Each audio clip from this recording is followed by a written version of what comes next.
জনসমুদ্রে আপনি দেখতে পাচ্ছেন এখানে যে আজকে 10-12 হাজার লোক হয়েছে, এখানে প্রায় 4000 বাঙালি লোক হয়েছে।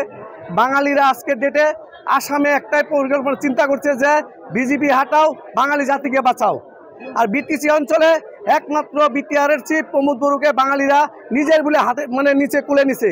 তাই আজকে জনশ্রুত হয়েছে যে তো গত 2 দিন আগে আমাদের অঞ্চলে আমাদের সম্মানীয় মুখ্যমন্ত্রী আংরাঘাটায় পদার্পণ করছিল, সেখানে 800,000 বাঙালি লোক হয় নাই।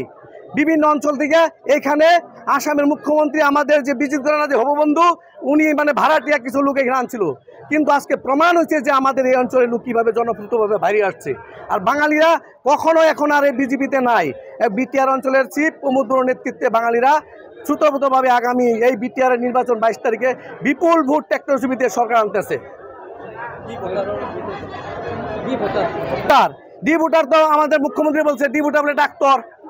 এটা কি বুর্বক মুখ্যমন্ত্রী নাকি? বাঙালিদের ডি ভোটার কি ডাউটফুল নাগরিক?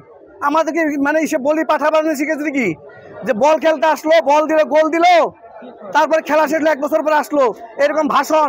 যে মুখ্যমন্ত্রী আমাদের একটা ভিসিডিসি একটা বাঙালি অঞ্চলে 4 বার আসছে, লজ্জা থাকার দরকার মুখ্যমন্ত্রী মহাশয়ের যে এই অঞ্চলে বাঙালি 4 বার একটা সমস্যার সমাধান করে নাই মুখ্যমন্ত্রী মহাশয় হিমন্ত বিশ্ব শর্মা।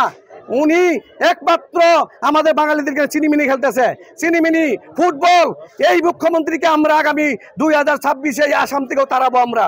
আর উনি প্রস্তুত থাকুক, এই বাঙালি সমস্যা যদি সমাধান না করে তাহলে উনার গদ্দিচ্যুত হইতে চলছে। এত বড় নাটক করতে না মুখ্যমন্ত্রী মহাশয়। এতটুকু বলছি, এখনো সময় আছে, যদি শুধরণী করে বাঙালি জাতির সমস্যার সমাধান করুক, অন্যথা উনিও উনার গদ্দির থেকে অন্য একটা চেয়ারের ব্যবস্থা করুক। ধন্যবাদ। বিজিত গড়ার ইমানুল মুস্তারি এজন হল আমার হববন্ধু, আর এজন রং পেন খোলা এমএলএ আসছিল। এই দুইজনে বাধা দিয়েছে মানুহক এইটো বলে আজি মিটিং বলে বসপন হয়। আমি ফিজিক্যালি ঘূৰি পেলাই মানুহক কৈছোঁ মিছা কথা, এই প্ৰলোভনত পৰিব নালাগে, আপোনালোক ওলাই আহক। শ্ৰুতপতভাৱে ওলাই আহিছে মানুহ, আপোনালোকে চাইছে আমাৰ অঞ্চলৰ মানুহ কিমান ওলাই আহিছে। টকা আছে, কাম নকৰে, আহি পেলাই কাৰোবাক মালে মাংস খুৱাই। মই আপোনালোকক আহ্বান জনাইছোঁ, বিজেপি দল এটা আদৰ্শ দল।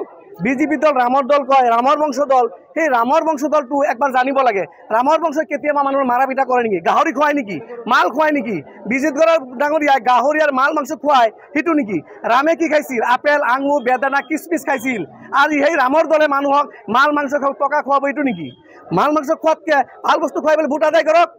এই কি দল এইটো হয়? অৰিজিনেলি বিজেপি না বেলেগ দল এইটো? এইটোতো মাকচুলি মনত হয় মোৰ, এইটো ইউডিএফৰ পৰা বেয়া দল। প্ৰমোদ বড়োৰ নেতৃত্বত ইয়াতে বিটিচিত আন্দোলন হৈছিল না আমাৰ মুখ্যমন্ত্ৰী ডাঙৰীয়া হৈছিল। ইমানে যদি বিজেপি দলৰ মুখ্যমন্ত্ৰী ডাঙৰীয়াই কয় যে মই সমাধান কৰিম, তেতিয়াহ'লে আমাৰ বিটিআৰ কাউন্সিল দিছিল তেখেতে? কিয় দিছিল?